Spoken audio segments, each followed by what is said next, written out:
Also, you don't need to be going to your dealership that's paying these crazy markups and stuff like that. Total MSRP $56,405.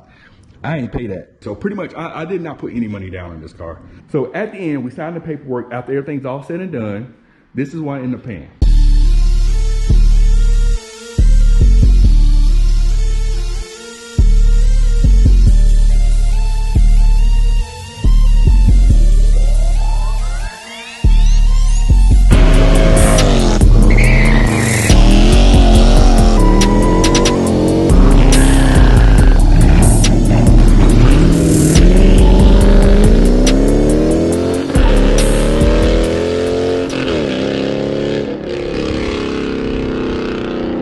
YouTube, what is going on? Welcome back to the channel. If you are new, I want to thank you for tuning in and clicking on this video. Make sure you go ahead and subscribe to the channel and lock it in for the long haul. We want you around to check out all the car related stuff that we got going on.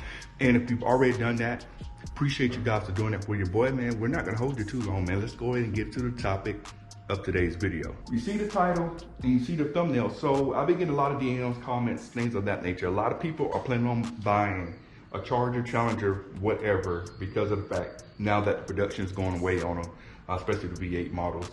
A lot of people are saying they're going ahead, put an order in, plan on buying one next year or whatever. So on this video, what we're going to talk about today is, I get a lot of questions about, you know, where I bought my car from, how much exactly I paid for it, and things like that. Now, I did a video before where I talked about some of the maintenance costs and things like that. I mentioned payments, but I didn't mention exactly my payments or anything like that. So on this video, what I'm going to do is, if you're buying a car, I'm going to tell you about my full buying process, everything I researched, everything I looked into.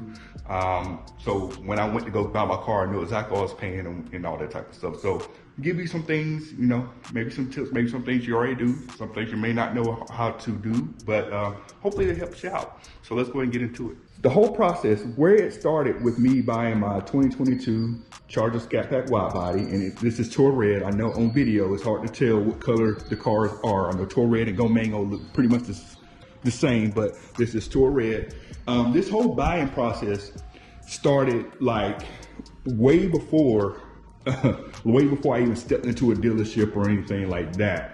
So the first thing I did, I wanted to know exactly how much this car was going to be, how much it was going to cost me a month, right? That's the first thing I did. And this is something anyone could look up. You know, you don't have to go to a dealership to find this out. You can find this out off gate. So what I did first was I went on Dodge website. I built out a 2021 with the features I wanted on the car.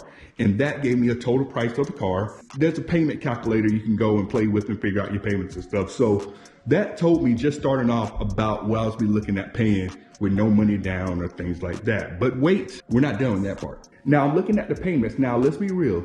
And this is something I think a lot of people tend to forget. Like, the more expensive these cars get, the more your monthly payments are going to be.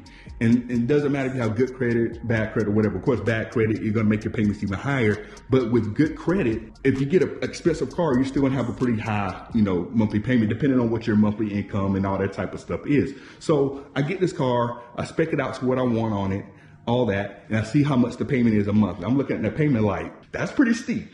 That's pretty steep. But here's one thing I had that was going to help me out. If you have been following my channel, you know that this isn't my first Dodge. This is my first Mopar, whatever. I had a Dodge Challenger at the time. And at that point, I already knew I was going to trade the car in. I know a lot of people, when they realized I was getting a new car, they was asking, was I going to trade the car in? And yes, and this is why. I traded the car in because of the fact, one, I wanted to get my payments in a reasonable state, and two, also, it didn't make sense for me to have a two-door car and a four-door car.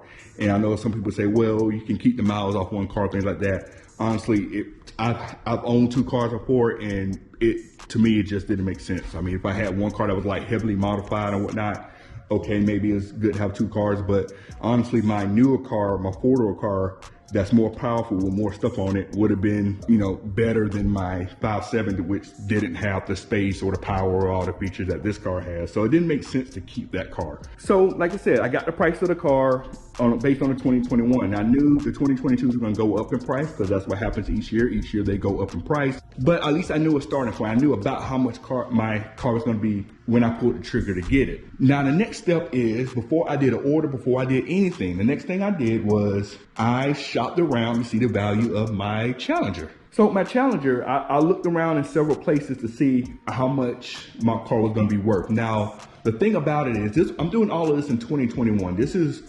before I even placed the order or went into a dealership to do any of that. I had to know how much my Challenger was gonna be worth, because I had to know how much I could get off of my new car so I can know how much my payments were going to be in the end, right? I went a few places. I checked on Kelley Blue Book. I got my value off of there, started there, and you know, just to see what about the ballpark where I was going to be at. And I also went to CarMax. I went to CarMax. I actually did a video on that where I went to CarMax and I talked about, you know, getting my car appraised to see how much the value of the car was. So I did get the value of my Challenger. It was like back in like October, right?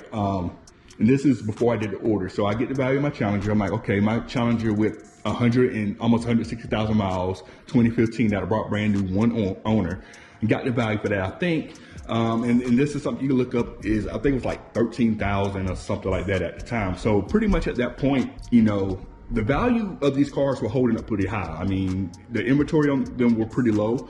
They're pretty popular. It was selling pretty well. So for a car with that many miles and that age, it was pretty good, right? And on top of that, and I know this is another thing I hated. My Challenger was completely paid off. So at that point, I knew, like, when I go to trade in my car, whatever the value for that car is, I'm getting the full value towards my new car. All right, so now, guys, so I got the value of what my Challenger is when I trade it in. I mean, well, that's not gonna be the value because it takes some time for the car to come in and stuff like that. But I got an idea how much the value of the Challenger is going to be worth when I trade it in. I got an idea of how much a 2022 Charger Scatpack Widebody is going to be. So now I can figure in my head, okay, if my value of my Challenger is going to be this and this new car is going to cost this, I'm going to get this much off the price of the car, and I can get my payments about where I want them to be. So I had a price in my head that I need to stay within so I can get my payments where I wanted them to be, right? And this is a mistake that I see a lot of people make. They go into the dealership and they try to negotiate the payments on the car rather than the price of the car. The price of the car is going to dictate your payments and things of that nature. And if you try to just negotiate solely on your monthly payments, they can do whatever to the price and try to make it look like whatever you want to look like. So I knew how I want to do my payments. I knew how much I wanted to pay. I knew what was going to take for me to get there before I even got there. So now it's time to go to the dealership to place that order. All right, so I head to the dealership, right? And I already know the options I want on the car. So now I can actually see how much a 2022 Charger Scatpack Widebody is going to be. So I go in there, here's the features I added. Of course, I went with the Charger, duh. Tour red paint, duh. Tour red paint doesn't add any price to the car. Carbon black wheels, sunroof, and I added the plus package. I did have the plus package on there and all that. So I know a lot of y'all are sitting there like, yo, you said you added the plus package to your car. We seen your car, we know your car, it doesn't have the plus package on it. I'm going to explain why it does not have a plus package. It's gonna all make sense in the grand scheme of things here. Like I said at the beginning of the video, I knew how much the 2021 Charger Scatpack Widebody with all the features I wanted, I knew how much that was going to be. But the 2022s, we did not know how much it was gonna be. I knew they were gonna be higher. So when I went to do, when I went to build out my car, put my order in, I told them all my features. I said, this is what I want. Plus package, red and black Alcantara seats. That's what I want. I was gonna have the red and black interior, carbon black wheels, sunroof. That's what I wanted, right? I don't need that navigation. You can keep the navigation. Y'all know how I feel about navigation. That's all I need, right? And in the price, at that time, the price was already close to $60,000 at that point. Now, here's why it was going to be a problem. And this is why it was a problem. I know some of y'all like, I would have just did it, whatever. I wish I would have did it now, because since, and this little personal information, since I got the car and put my order in, I had got a promotion with my job, so I should have did it, but it's whatever. But the reason why I ended up backing out of it, I ended up pulling out of that, it was because of the fact that with me doing my order so early, I had no clue when the car was coming in. And plus, with me having to trade in my Challenger, which I was driving daily, I didn't know what the value of that car was going to be like. So I was going to be taking a chance on how much my payments were going to be, because I couldn't control it that much. And plus, at the price that the car was when we first built it out, I already knew the price in my head that I needed to be within to get the payments I wanted. That was going to put me more than what I wanted to pay. I know a lot of people say it doesn't matter. Honestly, that's something you got to stick to. Like, if you know how much you can afford, be real with yourself, what you want to pay. Honestly, I'm just saying, guys, like, I backed out of that just to be on the safe side. So back to my other point, you remember where I was talking about at the beginning of the video, close to that, where I was talking about getting the value of my Challenger and figuring out and going multiple places, right? So I actually, when I was at that dealership, I asked them to give me, yo, how much my car is gonna be on trade-in, right? And they appraised my car and they gave me a trade-in value. I was like, okay, it's pretty much within $500 of what CarMax had told me, you know, so I'm like, okay, we're all good there. All right, guys, so orders in for the car, for the new car. Challenger, we got the value for the Challenger, so we just playing a waiting game at this point, and now I'm just waiting, hoping everything comes through, you know, quickly and things like that. All right, we got the delivery date of the car, all of that. So now we haven't got the car yet. We just know when it's coming. Now we got to lock in, figure out the financial aspect, figure out, okay, who I'm gonna go with for financing and who's gonna give me the best deal. So this is what I did here. So before I went into the dealership, like I said, like you can figure out and know what you're gonna pay before you step into the dealership. I worked with the credit union. I got a rate from them, how much my payments were gonna be. I got all that pre-approved with them. I was already pre-approved before I went back into the dealership to get my car. And I just kept set on that, let them know, hey, the car's gonna be in on this day. And you know, we'll make something happen when it's time to make something happen. So cool, whatever, right? All right, so now we got the finance, you know, the financials taken care of on that aspect. One thing I did before, went up to the dealership to finish out everything. I checked the value of my car again. I went to check the price of my Challenger, the value, see if it dropped or anything of that nature. And I checked a different site. It was different from CarMax. It wasn't dealership. Checked a totally different site that does it, and I got the value from them.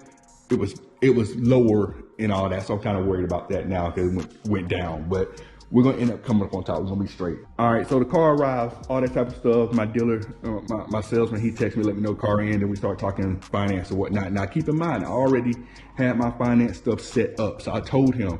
This is what I told him over the phone. I'm like, look, this is my finance. These are my terms. If you beat that, you got a deal. I go with your finance. If you can't beat it, then you know, I'm going with my people. I told him that straight up because I wanted to get the best rate for myself, right? And he said, yeah, I can look into it. And boom, he got me. He got me squared away. He was able to beat the rate and stuff like that. I'm like, that is cool. That's all we needed. Because if we couldn't beat it, I already had something set up. So either way, I was going to get what I needed to get out of the deal, right? Like before I get to the dealership, I'm pretty much, I already know what I'm paying for the car, all that situated. And like I said before, like if you can figure out all your financial stuff, all that before you get in there, you can control how much you're going to pay for your car. Like a lot of people, what they'll do is they'll go ahead before they even get to the dealership, they'll make up their mind, I'm gonna buy the car no matter what. They go in there, see the price on these cars, and get locked into paying something crazy a month. I mean, if you can afford it, great. You should be shocked at what you'll be paying on these cars. What I'm mainly trying to say, man, like you're financing a $50,000, $60,000 car, whatever. I'm not financing that much, but if you are, and you know, you're gonna be paying a pretty big chunk of change if you're not trading in something or whatnot. So let's get into some numbers real quick. All right, guys, so I'm about to prove to you guys why you should do your order early. And also, you don't need to be going to the dealership that's paying these crazy markups and stuff like that. I went to Steve White in Hickory, North Carolina, and they got me right. I'm gonna show y'all how they got me right here. You see this car, yeah, this is specially ordered for me. My name is on this. I need to get this, definitely laminate or something like that. So here's base price of the car, $56,225. Wide body, $5,995. You got your sunroof, low gloss black wheels, and destination charge. Total MSRP $56,405. I ain't pay that. I'm about to put it on the screen right now. So you see on the screen, you see, here's my order, right? Got my order on here. You see that if you look at the total price down there, $53,855. You can tell right off gate that is $3,000 less than what's on that sticker. That's the official sticker for my car. I paid $3,000 less than that, right? So it pretty much was taking off the base prices. The base price of $56,225 is shown there. My base price was $43,675. You see on the paper there. So right there, it's $3,000 off what the MSRP value of this car was. I will say this, guys. Also, with this car, Dodge did raise the price of these cars during the model year. Typically, I don't think they do that, but they did it in 2022 because I did a video about it. They had the price of the car when it first came out, and then they raised it. And so I'm guessing that's probably the new price of the car, but I did not pay that, which is good. I did not pay $3,000 less than that. After it's all said and done, I actually got another rebate from them because since I went through their financing, they actually they beat the rate that I was going to get. You know, they gave me another rebate. So pretty much, I did not put any money down on this car. I just did my $1,000 for the deposit, which went towards the car. I did my trade-in, which with the trade-in, when I brought the car, they did not give me, they did not reassess the value of the car. They gave me the original price they told me months ago. So that was good, especially since I had more miles on the car when I traded it in. So for them to give me the same amount that they said it was gonna give me months before, I think that's pretty good, right? So at the end, we signed the paperwork. After everything's all said and done, this is what I ended up paying. $630 a month. Ended up paying $630 a month for this car. Oh, almost failed. And I knew that before I even went to the dealership. I knew how much I was gonna pay based on everything I looked up. And that's something you guys can do as well if you haven't done it already. So if you are looking to get a 2023 or whatever, no matter new, used, order, doesn't matter. If you're looking at getting one, you need to make sure that you do your research and stuff beforehand. That way you can know what you're paying before you even step into the dealership. Don't let the dealership jerk you around and have you some crazy high payments and whatnot. They're gonna try to say, you know, it is what it is, but you gotta be smart about it, right? On top of that as well, another reason why you want to do it early, I think I mentioned before, you see this is the price, $56,405. That is, I think this is the MSRP for 2022. You don't believe me? In 2022. This same car is gonna cost you more 2023 for a fact. It's gonna cost you more, and Dodge can raise the prices, and it can raise the prices throughout the year if they need to or want to. So you want to lock it in early. So that's what I end up doing. Got mine done early, got in before they went up and raised the prices of it, which like I said, you guys gotta do that as well so you don't get robbed or whatnot. And also, any of these dealerships out here that's charging you markups, any of these dealerships that's charging you $500 for tint or some kind of protection pack and stuff like that, man, don't mess with them dealerships, man. They just try to nickel and dime you and get like an extra couple $1,000s out you for no reason. Leave them alone. Don't even mess with them. MSRP is the way to go. If you can find one doing that, that's who you need to be rocking with. I paid MSRP, didn't pay any documentation fees, any of that for my car. Documentation fee can save you another, $500 to $800 depending on your dealership, but didn't pay all that. I just paid MSRP, tax, title, tag. That's it, So let me know if you got any questions, anything like that. So that's how I worked it out. And of course, if you got any questions on like how much you could pay for these cars or whatnot, be real with yourself. Know how much you can pay comfortably. You shouldn't be going broke over these cars at all whatsoever. But you can go online, check out payment calculators, figure out your interest rate, figure out how much you can put down, how much your trade-in value is, and that will tell you exactly how much you can pay for these cars, man. As always, thank you for tuning in. Catch you on the next video. We're out. Cut it.